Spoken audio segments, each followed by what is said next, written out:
चलिए, very good morning. Next heading है हमारी फूरियर ट्रांसफॉर्म। क्लियर। अब हम डिस्क्रीट फूरियर सीरीज से फूरियर ट्रांसफॉर्म की तरफ आएंगे। Clear. Fourier transform for discrete time signals. Clear. चलिए देखते हैं कैसे होगा। पॉइंट नंबर 1, फूरियर सीरीज में हम किसके लिए निकालते हैं? फूरियर सीरीज हम सिर्फ और सिर्फ एक पीरियोडिक सिग्नल के लिए निकालते हैं। क्लियर। ऐसा सिग्नल जो कि एक पर्टिकुलर टाइम पीरियड के बाद अपने आप को रिपीट करेगा। पॉइंट नंबर 2, टाइम डोमेन में जितने सैम्पल्स होंगे उतने ही सैम्पल्स आपके फ्रीक्वेंसी डोमेन में भी एग्जिस्ट करेंगे, के वाली एक्सिस पर भी एग्जिस्ट करेंगे। फूरियर सीरीज के बारे में ही मैं बात कर रहा हूँ। पॉइंट नंबर 2, तो फूरियर ट्रांसफॉर्म की ज़रूरत क्यों पड़ी आपको? जो अपीरियोडिक सिग्नल को भी हम फ्रीक्वेंसी डोमेन में रिप्रेजेंटेशन कर सकते हैं फूरियर ट्रांसफॉर्म की मदद से। Clear. Fourier transform can also be used for aperiodic signals. Clear. चलिए कैसे यूज करेंगे? एक अपीरियोडिक सिग्नल में यहाँ पे मान लेता हूँ this is an aperiodic signal.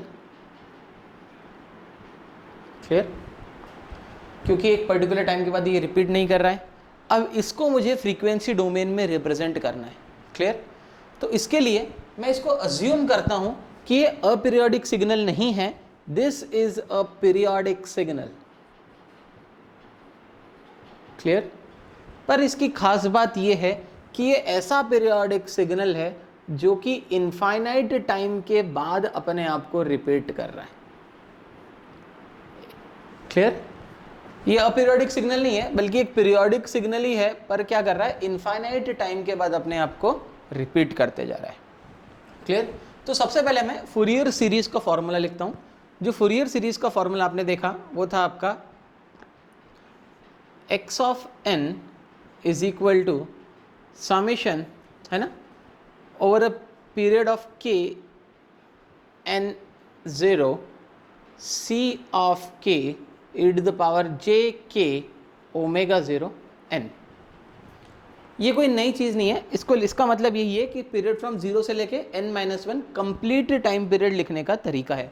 के ब्रैकेट के अंदर, क्योंकि मैं के एक्सिस पर हूँ, n0 मतलब इसका एक complete time period, c of k e to the power j k omega 0 n, जहाँ पे c ऑफ k जो होता है वो होता है आपका 1/n समेशन, है ना। अब आप n की एक्सिस पर हैं, over a period again n0। Clear. ये हो जाएगा अब आपका x of n e to the power minus जे के ओमेगा 0 n। ये डिस्क्रीट फूरियर सीरीज के फॉर्मूले हैं जिनके बेसिस पर न्यूमेरिकल्स भी हमने सॉल्व करें। अब हमारा टाइम पीरियड क्या है? कितने टाइम पीरियड के बाद हमारा सिग्नल अपने आप को रिपीट कर रहा है? इन्फिनिटी के बाद। और इधर कहाँ रिपीट करेगा? माइनस इन्फिनिटी के बाद। क्लियर। तो जो कंप्लीट टाइम पीरियड है उस कंप्लीट टाइम पीरियड को मैं यहाँ पर चेंज कर रहा हूँ और लिख रहा हूँ 1/n summation from minus infinity से लेके plus infinity x of n e to the power minus जे के ओमेगा 0 n। क्लियर। चलिए अब यहाँ पर मैं एक नया वेरिएबल टर्म कर रहा हूँ, उस वेरिएबल को मैं बोलता हूँ x ऑफ ओमेगा। क्लियर। मैं मान रहा हूँ x ऑफ ओमेगा क्या होगा? समीशन फ्रॉम माइनस इन्फिनिटी से लेके plus infinity. Clear. x of n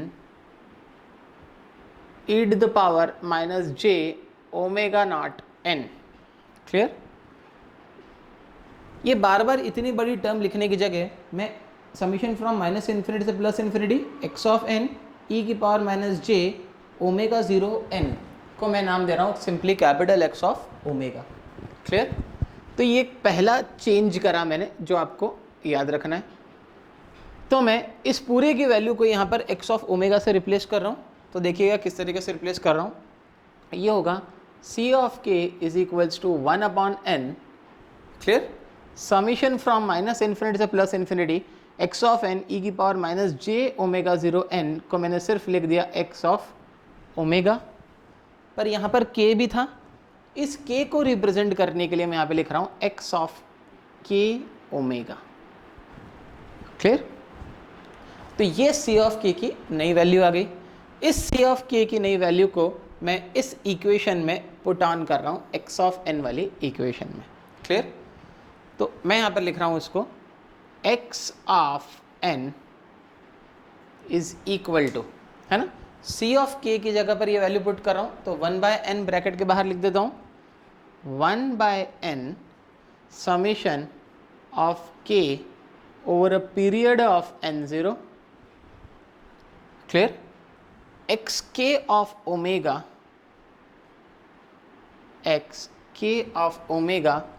e to the power jk omega 0 n, clear? Omega मुझे पता है, ओमेगा 0 होता है आपका 2π/n, क्लियर? तो n यहाँ पर जाएगा तो आप देख सकते हैं n हो जाएगा आपका 2π/ω0, क्लियर? अब मैं यहाँ पर इस n को रिप्लेस कर रहा हूँ 2π/ω0 से, तो ये हो जाएगा आपका x of n is equal to, clear, x of n is equal to 2π/ω0, clear? तो ये हो जाएगा 1/2π summation k equal to over a period of n0 x k of omega, clear, e to the power j k omega not n, है ना। अभी मैंने सिर्फ इस n को रिप्लेस करा है तो n हो जाएगा omega 0.2π into omega naught, clear? सिर्फ इस n को रिप्लेस कर दिया तो यहाँ पर 1/2π बाहर ले लिया और इस ओमेगा नॉट को मैंने यहाँ पे मल्टीप्लाई कर दिया, क्लियर? अगर आप थोड़ा ध्यान से अब एक सोचें इस डेरिवेशन के बारे में कोई इंजीनियर्स की तरह, तो n टेंड्स टू इन्फिनिटी कर दिया है मैंने, है ना। कंप्लीट टाइम पीरियड क्या है? सिग्नल इनफाइनाइट टाइम के बाद रिपीट कर रहा है, तो अगर ये n की वैल्यू इनफाइनाइट हो गई तो एनीथिंग अपॉन इन्फिनिटी क्या हो जाएगा? 0। कहने का मतलब है ओमेगा एक्सिस मतलब फ्रीक्वेंसी एक्सिस पर जो कंपोनेंट्स हैं उन कंपोनेंट्स के बीच में जो डिस्टेंस है वो 0 हो गई है, क्लियर?